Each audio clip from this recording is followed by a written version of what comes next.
Hello everyone, I am CP Jadon, your UGC Net Management Faculty and आज हम देखने वाले हैं कि स्ट्रेस क्या होता है और स्ट्रेस को कैसे मैनेज किया जाना चाहिए। एंड उससे पहले देख लेते हैं कि हम अपने लास्ट लेक्चर में हम क्या सीख रहे थे। In our previous lecture we were learning about what is induction, what is training and development, what are the different method of training, जिसमें हमने देखा था कि कुछ ऑन जॉब ट्रेनिंग के मेथड देखे थे, है ना, इंटर्नशिप या जॉब इंस्ट्रक्शंस, या फिर ऑफ जॉब ट्रेनिंग की हमने बात की थी, जैसे कि classroom study, case study, role play या गेम प्ले। तो ये सब हम देख चुके हैं और आज हम देख रहे हैं कि स्ट्रेस एंड स्ट्रेस मैनेजमेंट कैसे किया जाए। So what is stress? Stress is a physio one second Stress is a psychological condition and a physical discomfort experienced when an individual faces challenge, constraint and excessive demand. So, and it is a common phenomena. Every individual experience stress at some point in life. In organizational, employee often face stress while meeting deadline target or working long hour. अगर हम आम भाषा की बात करें तो stress क्या होता है कि आप किसी काम को लेके या किसी इमोशन की वजह से आप एक साइकोलॉजिकल कंडीशन में फंस जाते हैं, जहाँ पर आप अपने इमोशन को या उस थॉट के बारे में आप ज़्यादा सोच लेते हैं, या आपसे ऑर्गेनाइजेशन में क्या है कि आपको डेडलाइन आ रही है ना, और आपको अपने टारगेट पूरे करने हैं। तो इस तरीके की जब कंडीशन बनती है और जिससे आप एक कंटिन्यूसली एक डिस्कम्फर्ट फील करने लगते हैं, आप साइकोलॉजिकली एक प्रेशर फील करने लग जाते हैं। और वो साइकोलॉजिकल प्रेशर क्या होता है कि एक लंबे समय तक के लिए अगर एग्जिस्ट करता है तो आप क्या होता है कि एक मतलब एक कंडीशन में चले जाएंगे जहाँ आप प्रेशर फील कर रहे हैं, और उस कंडीशन का नाम हम बोल देते हैं स्ट्रेस। तो स्ट्रेस यही होता है कि आप अगर कंटिन्यूस कोई साइकोलॉजिकल प्रेशर फील कर रहे हैं ना, वो किस वजह से हो सकता है, या तो आपके इमोशनल या आपके रिलेशनशिप हैं वो उसकी वजह से हो सकता है, या ऑर्गेनाइजेशनल फैक्टर हो सकते हैं, जैसे कि आपसे टारगेट पूरा कम करने की बात कर रहे हैं, या आपका जो टास्क है वो इस तरीके से डिज़ाइन किया गया है कि आपको पता ही नहीं करना क्या है ना, और जब वहाँ पर जब टास्क आपको पता नहीं क्या परफॉर्म करना है और फिर आपसे पूछा जाएगा कि आपने काम किया नहीं या नहीं किया, तो उस तरह की जब सिचुएशन बनती है तो वहाँ पर क्या होता है, स्ट्रेस अराइज हो जाता है। इसीलिए हमें क्या करना चाहिए, अपने जो एम्प्लॉई होते हैं है ना, उनके जो हम टास्क डिज़ाइन कर रहे हैं या उनके वर्क लाइफ बैलेंस की बात करते हैं, तो वो हमें अच्छे से मैनेज करने चाहिए, जिससे कि जो एम्प्लॉई हैं वो अच्छे से काम करें, स्ट्रेसफुल कंडीशन में काम ना करें। फिर उसके बाद है हम कुछ डेफिनेशन है, इनको आप गो थ्रू करिएगा। Some features of stress, psychological and physical aspect, आपको ये दोनों तरीके से आपको प्रताड़ित करता है स्ट्रेस। मेंटल तरीके से भी आप खुद को एग्जॉस्टेड महसूस करेंगे, और फिजिकल जो आपकी हेल्थ है उस पर भी स्ट्रेस का बहुत बड़ा फ़र्क पड़ता है। It is universal affecting both gender, मतलब स्ट्रेस सब किसी को भी हो सकता है। It's result from deviation between expectation and reality. कभी कभी क्या होता है कि जो आप एक्सपेक्ट कर रहे थे, है ना, आपने एक्सपेक्टेशन कुछ रखी हुई थी किसी काम को लेकर, है ना, लेकिन जब अल्टीमेटली आपने वो काम कंप्लीट कर लिया, लेकिन उस तरीके का जो आप सोच रहे थे, आपकी एक्सपेक्टेशन थी, वो आपकी फुलफ़िल नहीं हुई, रियलिटी थोड़ी डिफरेंट निकली, तो वहाँ पे क्या होती है, आपको निराशा होती है, और इससे क्या होता है कि आपको स्ट्रेस कॉज होता है ना। Stress is an interactive concept arise from interaction with the environment, not सोलेली from the with in the individual. देखो, ऐसा ज़रूरी नहीं है कि स्ट्रेस किसी व्यक्ति में अंदर से ही हो, मतलब एक इंटरपर्सनल लेवल पे भी, मतलब व्यक्ति में अंदर से भी स्ट्रेस हो सकता है, लेकिन ऐसा ज़रूरी नहीं है कि अंदर से ही हो। ये क्या होता है कि जब एम्प्लॉई या ह्यूमन आपस में इंटरेक्ट करते हैं ना, तो उस वजह से भी क्या है, जब ओपिनियन डिफरेंट होते हैं या किसी की बात से किसी को कोई कुछ बुरा लग जाता है या थ्रेटनिंग लगता है, तो इस कंडीशन में भी क्या है, स्ट्रेस अराइज हो जाता है। स्ट्रेस इज अ सिम्टोमेटिक, इसका मतलब क्या है, potential stress appear when symptoms and if ignored it can lead for actual stress. शुरुआत में क्या होता है, जब स्ट्रेस मतलब कोई स्टार्टिंग फेज ही है ना, और स्ट्रेस उस कंडीशन में सिर्फ शुरू ही हुआ है, तो वहाँ क्या होगा, अगर आपने आपकी बॉडी आपको सिग्नल देगी है ना कि आप एक कांस्टेंट प्रेशर में, और आप उन सिग्नल्स को अगर समझ गए और आपने उनका मैनेजमेंट कर लिया, तो मतलब आप स्ट्रेस से बच सकते हैं। लेकिन अगर आपने उसको इग्नोर कर दिया और कोई रेमेडी नहीं ली, तो वहाँ पे क्या हो सकता है कि आप एक मेंटल या फिजिकल डिस्कम्फर्ट फील करेंगे। स्ट्रेस दोनों तरीके का हो सकता है, नेगेटिव एंड पॉजिटिव। ये हम देखेंगे कैसे होता है आगे। देखो, type of stress, type of stress कुछ हैं हमारे, बस ये दो टर्म्स यहाँ याद रखने हैं। यू स्ट्रेस, यू स्ट्रेस कैसा होता है, पॉजिटिव स्ट्रेस होता है। ये आपको काम करने के लिए मोटिवेट करता है एक तरीके से, है ना। जैसे कि it motivate individual to perform better. इसका एग्जांपल है प्रिपेयरिंग फॉर एन एग्ज़ाम और जॉब इंटरव्यू। जब आप किसी एग्ज़ाम के लिए प्रिपेयर कर रहे हैं ना, तो वहाँ पे क्या होता है कि आप एक कांस्टेंट प्रेशर फील कर रहे होते हैं कि हाँ मुझे तैयारी करनी है, एग्ज़ाम क्रैक करना है ना। तो ये किस तरीके का स्ट्रेस काम कर रहा है, एक पॉजिटिव मोटिवेशन के तरीके से काम कर रहा है, जो कि आपको हेल्प कर रहा है कि आपको अल्टीमेटली क्या करना है, आपको अच्छे नंबर के साथ पास करना है। तो ये कैसा है, एक पॉजिटिव स्ट्रेस है। वहीं अगर हम बात करें डिस्ट्रेस, तो डिस्ट्रेस क्या है, नेगेटिव स्ट्रेस है। ये ऊपर वाले तीन तो हमें याद रखने ही रखने हैं।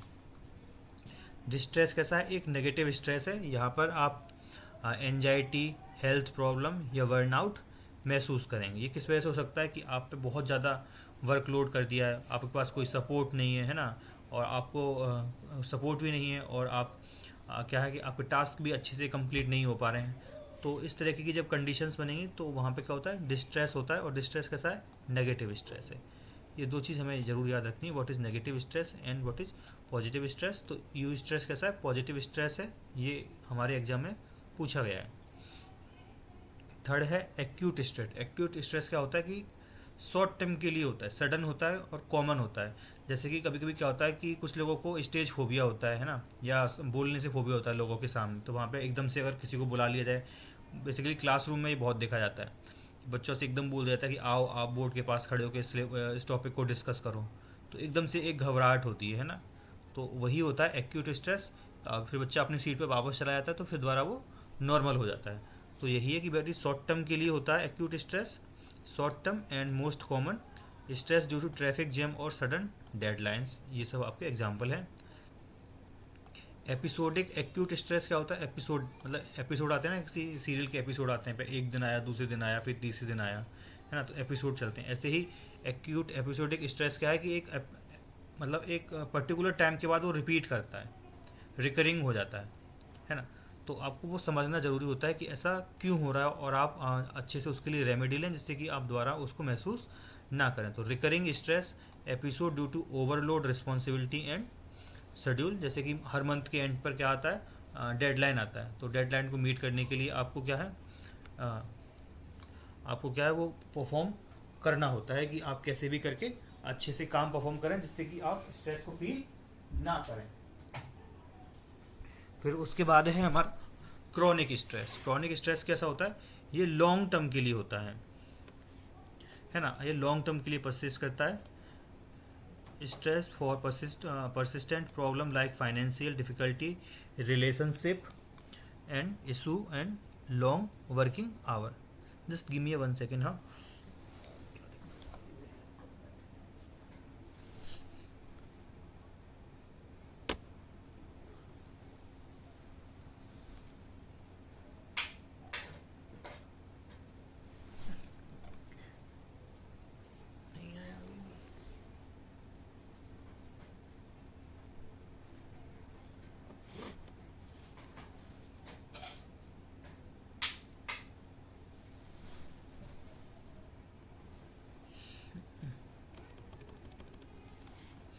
And then after we have chronic stress. Chronic stress क्या होता है, थोड़े से लंबे पीरियड्स के लिए ये काम करता है ना। आपको समझना होता है कि क्यों परसिस्ट कर रहा है, ये किस वजह से होगा। फाइनेंशियल कंडीशन आपकी सही नहीं है, या आपके रिलेशनशिप इशू हैं, या ऑन गोइंग वर्क प्रेशर, तो इस वजह से क्रॉनिक स्ट्रेस हो सकता है। वहीं उसके बाद है हमारा टॉक्सिक स्ट्रेस। टॉक्सिक स्ट्रेस क्या होता है कि अब आप बिल्कुल एक्सट्रीम लेवल पे पहुंच गए हैं, जहां आपका मेंटल और या फिजिकल कंडीशन हेल्थ है वो बहुत ज़्यादा डिटोरिएट होना शुरू कर देती है। Extreme.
Sorry for the glitch guys.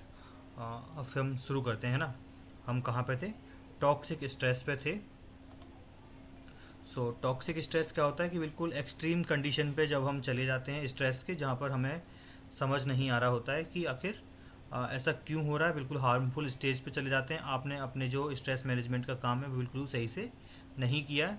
Often link to trauma, prolonged exposure and severe distress. आप बहुत लंबे समय तक स्ट्रेस में काम कर रहे होते हैं, इस वजह से आप एक क्रॉनिक स्टेज पर पहुंच जाते हैं या टॉक्सिक स्टेज पर आप पहुंच जाते हैं। जो आपके शुरुआत के तीन है ना, you stress, distress and acute stress, आपको ये तीन तो याद रखने ही रखने हैं। What is positive stress, what is negative stress and what is acute stress. ठीक है,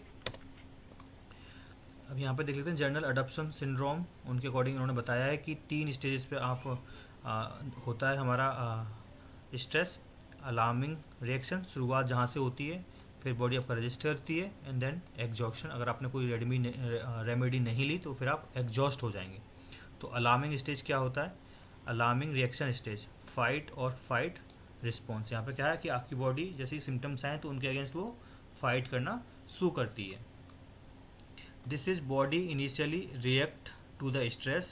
The sympathetic nervous system is activated due to sudden release of stress hormone. जैसे हार्मोन्स स्ट्रेस होंगे तो आपका नर्वस सिस्टम काम करना शुरू कर देता है, उसके अगेंस्ट काम करना, स्ट्रेस के अगेंस्ट काम कर देना। The body appear to be fight और फील स्ट्रेसर।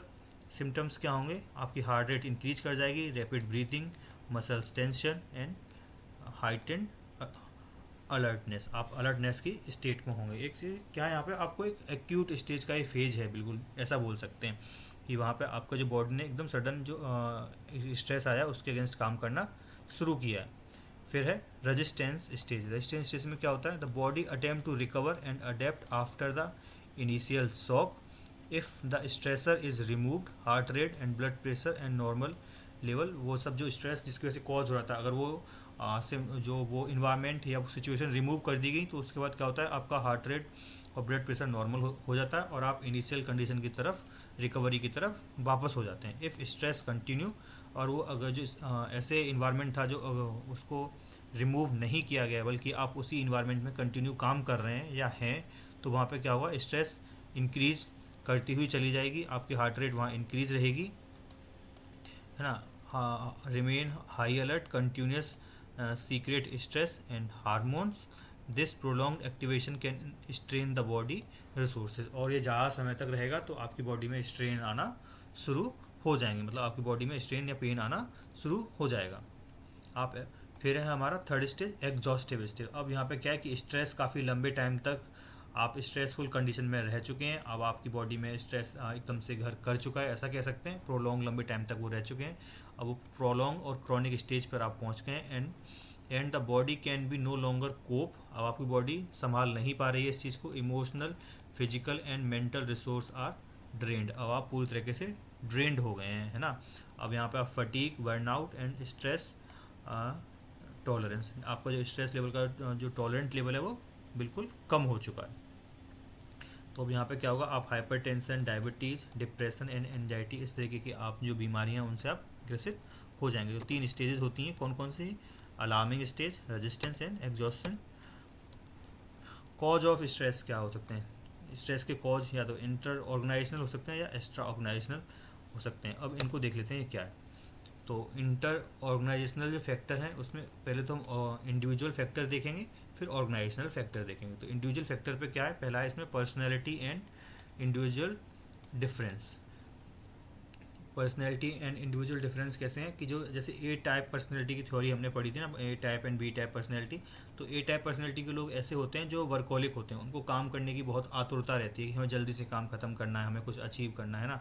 तो जब इस तरीके का वो कंपटीशन फील करते हैं तो हर वक्त वो क्या है, एक स्ट्रेस की कंडीशन में रहते हैं। वहीं टाइप बी पर्सनैलिटी लोग होते हैं वो थोड़े से काम होते हैं, रिलैक्सड होते हैं। तो इस वजह से क्या हो गया कि वो थोड़े से लेस स्ट्रेस आपको नज़र आते हैं। फिर सेकंड है आपका फैमिली प्रॉब्लम। अगर आपकी फैमिली में कोई इशू चल रहे हैं ना, अनहेल्दी फैमिली लाइफ है, तो वहाँ पे अल्टीमेटली ऑटोमेटिकली वहाँ पे क्या होगा कि आप स्ट्रेस में होंगे। वहीं फैमिली हेल्दी फैमिली लाइफ है तो वहाँ पे स्ट्रेस आपको कम महसूस होगा। इकोनॉमिक प्रॉब्लम, आपकी फाइनेंशियल कंडीशन अगर सही नहीं चल रही है ना, आपके पास अनएम्प्लॉयमेंट जैसी सिचुएशन है, तो वहाँ पे आपको जो डेली एक्सपेंडिचर है वो आप कहाँ से करें, तो आप फिर एक कांस्टेंट प्रेशर फील कर रहे होंगे अपने माइंड में, तो उस वजह से क्या होगा, स्ट्रेस कॉज हो सकता है। ऐसे ही लाइफ स्टाइल इशू, अगर आप स्मोकिंग वगैरह करते हैं, फास्ट फूड वगैरह ज़्यादा खाते हैं, तो आप हेल्दी नहीं होंगे, है ना। तो इस तरीके की सिचुएशन आपको स्ट्रेस की तरफ लीड कर सकती है। या फिर सडन ट्रॉमा है, डिवोर्स, ऐसी ऐसे इंसिडेंट से अगर आप गुजर रहे हैं तो वो भी क्या है, आपको स्ट्रेस कॉज कर सकती हैं। फिर है हमारा रोल प्ले।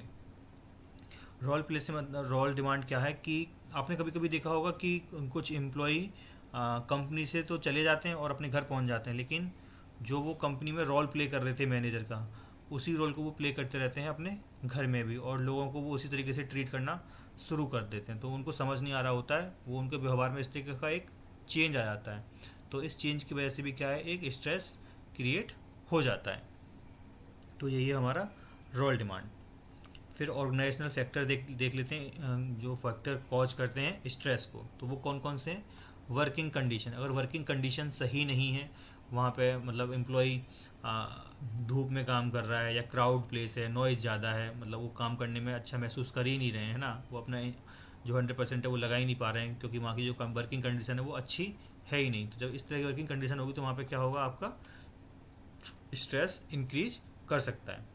हम ऑर्गेनाइजेशनल टास्क की बात कर चुके हैं पहले ही कि अगर जो टास्क डिज़ाइन किया गया है, जो जॉब डिज़ाइन की गई है, वो इस तरीके से करी गई है कि एम्प्लॉय को समझ ही नहीं आ रहा है कि करना क्या है आखिर, है ना।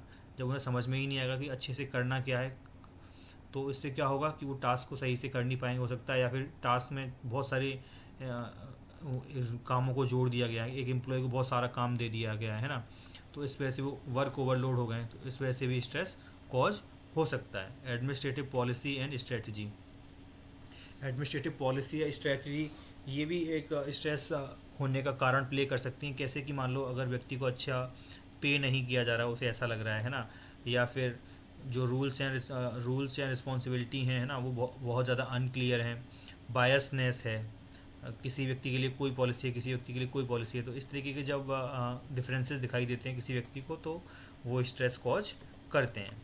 फिर हमारा organisational structure and design, organisation का जो स्ट्रक्चर है या डिज़ाइन है वो इस तरीके से किया गया है कि वहाँ पे आप बात नहीं कर पा रहे हैं, इन्फॉर्मेशन का फ्लो सही नहीं हो पा रहा है, जो कंट्रोल है ना, वो एक जगह सेंट्रलाइज कर दिया गया है, अब कोई व्यक्ति कोई डिसीजन नहीं ले पा रहा, तो इस वजह से भी स्ट्रेस कॉज हो सकता है। फिर है हमारा ऑर्गेनाइजेशनल लीडरशिप। ऑर्गेनाइजेशनल लीडरशिप से मतलब है कि मान लो जो मैनेजर है उसकी जो लीडरशिप स्टाइल है बहुत अथॉरिटेरियन है, डिक्टेटरशिप टाइप के है ना, तो वहाँ पे क्या होगा कि एम्प्लॉय थोड़े से डरा हुआ महसूस करेंगे, वो हम हर टाइम एक कांस्टेंट प्रेशर में होंगे।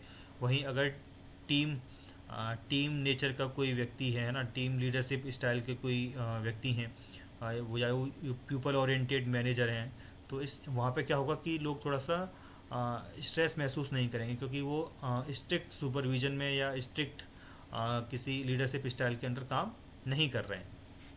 तो ये थे हमारे ऑर्गेनाइजेशनल फैक्टर स्ट्रेस कॉज करते हैं। फिर हम देख लेते हैं एक्स्ट्रा ऑर्गेनाइजेशनल फैक्टर कौन से होते हैं। ये ऐसा हमारे सिलेबस में पूछे नहीं जाते, लेकिन फिर भी हम देख लेते हैं कौन कौन से होते हैं। जैसे इकोनॉमिक स्टेबिलिटी है या नहीं, मतलब हायर अनएम्प्लॉयमेंट होगा तो अनएम्प्लॉयमेंट की वजह से स्ट्रेस कॉज होगा। टेक्नोलॉजिकल चेंज आ गया एकदम से है ना, ऑटोमेशन हो गया, लोगों को फियर आ जाता है कि ये टेक्नोलॉजी उनको आती ही नहीं है, इस वजह से उनकी जॉब जा सकती है, तो एक ये फैक्टर होता है स्ट्रेस का।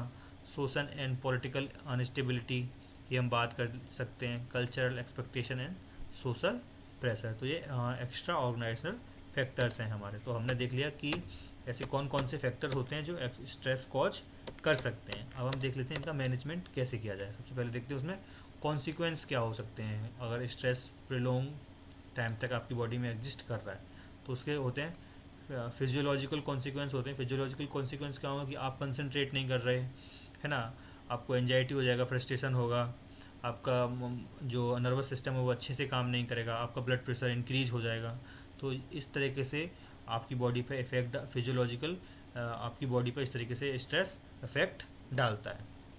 वहीं साइकोलॉजिकल लेवल पे देखें तो साइकोलॉजिकल लेवल पे क्या होगा कि आपको हर वक्त एंजाइटी रहेगी, आप एंगर, हर वक्त आप गुस्से में रहेंगे है ना, आपके मूड स्विंग्स होंगे, आपका जो कंसंट्रेशन पावर होगी बहुत पुअर हो जाएगी, आप अच्छे से बात भी नहीं कर पा रहे होंगे है ना।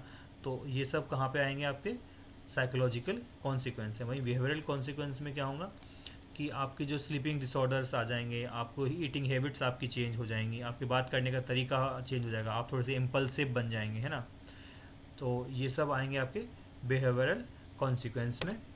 वहीं फिर कुछ ऑर्गेनाइजेशनल कॉन्सिक्वेंस होंगे कि अगर स्ट्रेस लंबे टाइम तक किसी व्यक्ति के साथ है तो ऑर्गेनाइजेशन में क्या उसका फ़र्क पड़ेगा। तो सबसे पहला फ़र्क पड़ेगा कि व्यक्ति हो सकता है जो स्ट्रेस में है वो छुट्टियां लेना शुरू कर दे, मतलब ऐसे एब्सेंटिज्म उनका इंक्रीज कर जाए। और टर्नओवर से मतलब है कि मान लो अगर व्यक्ति हर वक्त प्रेशर में है तो एक टाइम के बाद बहुत ही फटीक महसूस करेगा, बर्न आउट हो जाएगा और वो क्या करेगा, जॉब से क्विट कर देगा है ना। तो आपका आपका जो एम्प्लॉय का टर्नओवर है वो इंक्रीज कर जाएगा, मतलब आपको जो ज्वाइन करते हैं लोग वो कुछ टाइम बाद कर आपको छोड़ के चले जाएंगे। तो इससे क्या होगा कि आप अच्छे से रिटेन नहीं कर पा रहे अपने ह्यूमन रिसोर्स को। वही पुअर डिसीजन मेकिंग होगी and disturb customer relationship. Customer disturbance कैसे होगा, डिस्टर्ब वो ऐसे होगा कि अगर आप कंटिन्यूस प्रेशर में तो आप इम्पल्सिव नेचर के हो जाएंगे और आप कस्टमर को सही से हैंडल नहीं कर पाएंगे। तो वहाँ से क्या होगा कि आपकी कंपनी की रेपुटेशन है वो भी दाव पे लग सकती है। तो ये थे कुछ ऑर्गेनाइजेशनल कॉन्सिक्वेंसेज। फिर है हमारा टेक्निक टू मैनेज स्ट्रेस। अब स्ट्रेस को कैसे मैनेज किया जाए ये देख लेते हैं। पहला है इंडिविजुअल मैनेजमेंट टेक्निक और second is organisational management technique. तो इंडिविजुअल मैनेजमेंट टेक्निक क्या है, टाइम मैनेजमेंट। टाइम मैनेजमेंट से मतलब है सिंपल सा फंडा है कि अगर आप जिस टाइम पर जो कार्य आपको करना चाहिए है ना, जो काम जो आपको टास्क दिया गया है अगर आप उसे टाइमली कर रहे हैं है ना, तो क्या होगा, आपको कोई स्ट्रेस कॉज होगा ही नहीं। जैसे कि अगर ये टाइम आपका पढ़ने का है, अगर आप नहीं पढ़ाई करोगे तो क्या होगा, आपको स्ट्रेस कॉज होगा। तो यही टाइम मैनेजमेंट होता है कि जिस टाइम पे जो चीज़ आपको करनी चाहिए अगर आप वो नहीं कर रहे हैं तो फिर स्ट्रेस आपको खुद ब खुद आ जाएगा। फिर है हमारा फिजिकल मैनेजमेंट। फिजिकल मैनेजमेंट क्या है कि आप डेली एक्सरसाइज करिए, वॉकिंग करिए, जॉगिंग करिए, जिससे कि हो क्या हो, आप हेल्दी रहें और आप स्ट्रेस से ग्रस्त ना हो।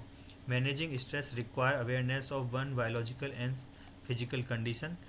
Proper physical care reduce the tension and build religions.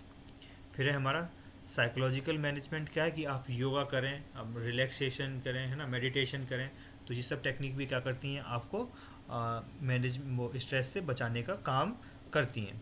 फिर है सोशल मैनेजमेंट। सोशल मैनेजमेंट क्या है कि आप लोगों से मिलें, बातचीत करें है ना, हंसी मजाक करें, जिससे क्या होगा कि आपके अंदर जो थोड़ा बहुत डिप्रेशन होगा जिसकी वजह से आप कॉज कर रहा होगा, वो चीज़ें आप छोड़कर थोड़ा सा अच्छा महसूस करेंगे। तो आप सोशल मैनेजमेंट के थ्रू भी स्ट्रेस को कम कर सकते हैं।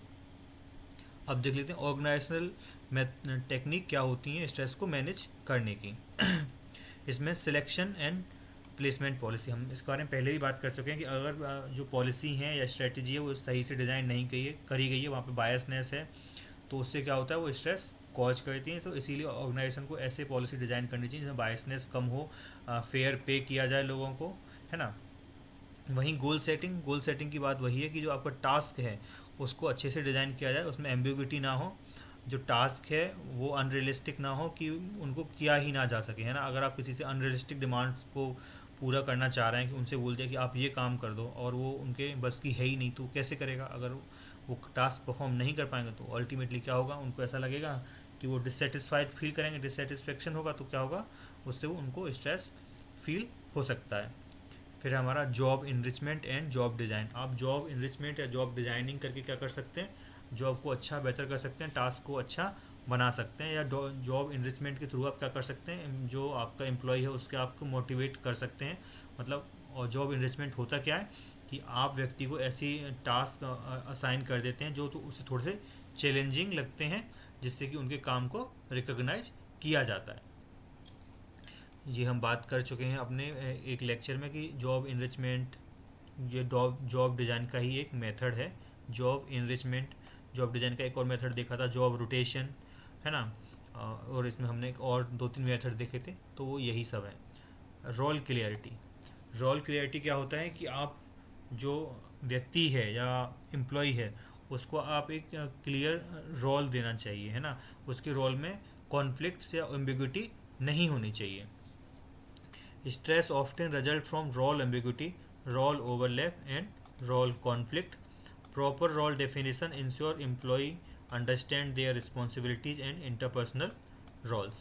Counseling and negotiation can resolve conflict and reduce stress. वहीं है communication and काउंसलिंग। आप अगर आप बेहतर कम्युनिकेट करेंगे, आप अपनी बात को सही से डिलीवर कर पा रहे होंगे, मिसअंडरस्टैंडिंग कम होंगी, तो इससे क्या होगा, अल्टीमेटली स्ट्रेस कॉज नहीं होगा। स्ट्रेस क्यों कॉज होता है, जब दो लोगों में कोई बात हुई और वो सही से डिलीवर नहीं हो पाई, इस वजह से क्या होगा, मिसमैनेजमेंट होगा कम्युनिकेशन का, और अल्टीमेटली अंडरस्टैंड जो उनके बीच में कुछ क्या होंगे, मतभेद अराइज हो जाएंगे, कॉन्फ्लिक्ट्स आ जाएंगे। वहाँ पर कॉन्फ्लिक्ट्स आ जाएंगे तो फिर स्ट्रेस अराइज होना अल्टीमेट हो ही जाता है। Career planning and development, democratic leadership style होनी चाहिए, अथॉरिटेरियन नहीं होनी चाहिए कि आप हर वक्त व्यक्ति को सुपरवाइज कर रहे हैं, कॉन्स्टेंटली उनको देखे ही जा रहे हैं, है ना। आप उनको एक डिक्टेटर की तरह डील कर रहे हैं, ऐसा नहीं होना चाहिए। एक डेमोक्रेटिक लीडरशिप स्टाइल आपको अपनानी चाहिए। ऑर्गेनाइजेशनल क्लाइमेट, ऑर्गेनाइजेशनल जो क्लाइमेट है वो नॉर्मल रहना चाहिए, है ना। Bureaucratic rigid and ambiguous structure create stress. और पॉजिटिव क्लाइमेट आप कैसे क्रिएट कर सकते हैं, sound administrative policy, open communication, productive culture and supportive environment. तो इस तरीके से आप करके स्ट्रेस को आप रिड्यूस कर सकते हैं या मैनेज कर सकते हैं स्ट्रेस को। Wellness programme and work quality of work life. इससे क्या होता है कि आप जो व्यक्ति की जो वर्किंग लाइफ है एंड जो पर्सनल लाइफ है उसमें वो व्यक्ति अच्छे से अगर तालमेल बना पा रहा है तो उसके थ्रू भी क्या हो सकता है, आप स्ट्रेस को मैनेज कर सकते हैं। अब कुछ और रिलेटेड टर्म्स देख लेते हैं, वो क्या क्या हैं। रोल स्ट्रेस, रोल स्ट्रेस क्या होता है कि आप एक व्यक्ति से बहुत ज़्यादा एक्सपेक्ट कर रहे हैं, है ना। उनके, आप कह सकते हैं उनके औकात से बाहर का उनसे एक्सपेक्ट कर रहे हैं और एक्सपेक्टेशन बहुत ज़्यादा हाई है, तो इस लेवल पे क्या होगा कि रोल स्ट्रेस आ जाएगा वहाँ पे। Role stress occur when an individual cannot meet the expectation of their work role. It arises due to unclear role demand, incompatible demand and excessive demand. अब बहुत ज़्यादा उनसे डिमांड कर रहे हैं, है ना। अनकम्पेटेबल डिमांड है तो उसमें क्या होगा कि रोल कॉन्फ्लिक्ट्स आ जाएंगे। और अनक्लियर रोल डिमांड है तो उसमें क्या होगी, एम्बिग्विटी आ जाएगी, उन्हें पता ही नहीं है कि करना क्या है ना। तो इस वजह से क्या होगा, उसे रोल स्ट्रेस बोलते हैं कि आपके रोल की वजह से आपका जो रोल है वो क्लियर डिफाइन किया ही नहीं गया कि आपसे वो चाहते क्या हैं। तो इस कंडीशन में क्या होगा कि आपको रोल स्ट्रेस अराइज हो जाएगा। वहीं रोल कॉन्फ्लिक्ट क्या होता है, रोल कॉन्फ्लिक्ट होता है कि जब एक व्यक्ति को दो अलग अलग तरीके के रोल प्ले करने हो, है ना, तो उनको समझ नहीं आता है कि किस टाइम पे वो कौन सा रोल प्ले करें। तो इस तरह की जब सिचुएशन बनती है तो उसको बोलते हैं रोल कॉन्फ्लिक्ट। फिर है रोल ओवरलोड। रोल ओवरलोड से कि बहुत ज़्यादा रिस्पॉन्सिबिलिटी दे दी है आपको काम करने के लिए, और आप उन रिस्पॉन्सिबिलिटी को फिर पूरा करते हुए थका हुआ महसूस कर रहे हैं ना, तो यही होता है हमारा role overload. Happen when a person has too many roles and responsibility to handle effectively, lead to physical and mental exhaustion. फिर है हमारा रोल स्ट्रेन। रोल स्ट्रेन का होता है a type of role stress that refers to the difficult in fulfilling the expectation of single role. जैसे कि क्या है, a teacher struggling to meet both teaching and administrative expectation with the same role. आप teacher से चाह रहे हैं कि वो टीचिंग भी अच्छी कर ले और एडमिनिस्ट्रेटिव डिपार्टमेंट जो काम है उनको भी अच्छे से कर लें, है ना। तो ये क्या एक रोल स्ट्रेन क्रिएट कर देगा टीचर में, क्योंकि ना तो वो फिर वो टीचिंग ही अच्छे से कर पाएंगे, ना वो एडमिनिस्ट्रेटिव काम ही अच्छे से कर पाएंगे। फिर है रोल स्पेस। रोल स्पेस क्या होता है, refers to the various role and individual occupy simultaneously, है ना। Think of as personal ecosystem where different role play. इसका मतलब क्या है, रोल स्पेस क्या है कि आप एक व्यक्ति ही होता है, वो अपनी लाइफ